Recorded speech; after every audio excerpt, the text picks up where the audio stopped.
Rob Pincus here with another National Shooting Sports Month video, and this is an Avidity Arms PD8. Now the rules at National Shooting Sports Month video series for me are, let me pull out some guns that I haven't shot in a while, get to the range with them, some unique guns from my collection, share some things with the audience that you normally don't see, because it's not a training gun, it's not a carry gun, it's not a review gun, something contemporary. Maybe in a lot of cases it's things that aren't even made anymore that we've looked at in this video series. So why an Avidity Arms pistol? Well, the PD8 is one that is a prototype. It hasn't been released. You can see this is definitely like a homemade job. Wait till you see the magazine in a second. And it's something cool and unique and fun. So I think it fits within the rules. Now, for those of you who don't know, I did design and develop the Avidity Arms PD10. We launched the gun 2.5 years ago. So it's been on the market for a little bit now. It is a single stack 10+1 gun designed for carry. 100% American made. We have the frames injection molded and they're sent in to us. Almost all the rest of the work is done on a building right up there on the other side of those trees. The testing is done here. Development has been done here a lot on this test range. Very, very proud of that. And you can use the Google machine or go to avidityarms.com and check that out and learn about it. This is the PD8. Now, if you know about my history, one of the guns that I thought about bringing into this series was the Glock 26L.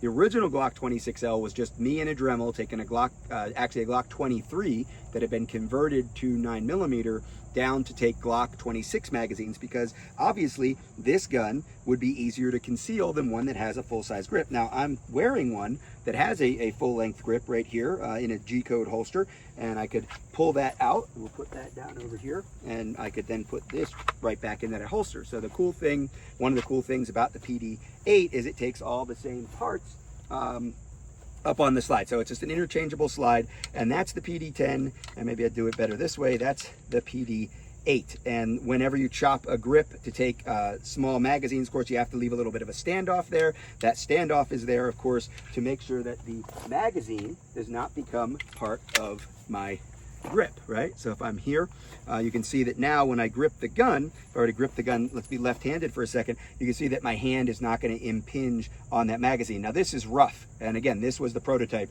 This is one of only a couple guns that got cut down to do this with, and only a couple magazines got made, and man, wait till you see this. Remember, this is what Rob does, maybe Rob and Chuck or Rob and some other buddy in the garage. This is not what we do up in the factory. Here's your factory magazine and what that looks like. And when you cut 0.72 or so inches out of it and then sloppily re-weld it back together, I'm not even sure it's completely straight, but it works. You're gonna weld it back together in the middle because the bottom is tricky and the top is tricky. Taking that 3/4 of an inch out of the middle, that works just fine. And that gets you a gun that holds 2 less rounds. You can still get a full grip on it with the magazine in the front, with your fingers going across the front of that base plate, but the gun is easier to conceal and carry in tighter clothes or whatever else you might have because of that less grip, but you still have that 4-inch sight radius, or I should say 6-inch sight radius with the 4-inch barrel. Great to shoot. Would be great to carry. The PD8's like a semi-custom version of the PD10, and again, I am really proud of the guns that we brought to market, but I'm also proud of my private gun making. Now that's another thing I didn't get into here with the National Shooting Sports Month video series, but is there a modification that you've made to a gun? Let me know in the comments. Post a video of it, post pictures. You can post pictures on some of the social media in the comments too. I'm really curious about that. You know, what have you done, like the Glock 26L or like the PD8?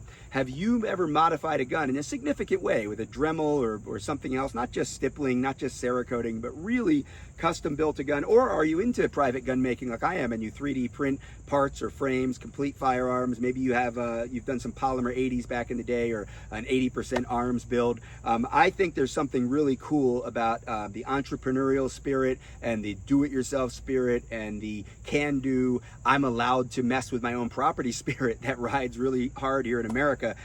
So yeah, I've done it. I've even done it to my own production gun. I've done it to other people's production guns. What do you have that you've modified to fit your personality, your personal preferences, your needs, or maybe something you thought the rest of the community, the other gun owners would like as well? Like I think some people would like this PD8. Let me know in the comments what you think about the idea of the longer barrel, or at least a normal size barrel with a squat grip.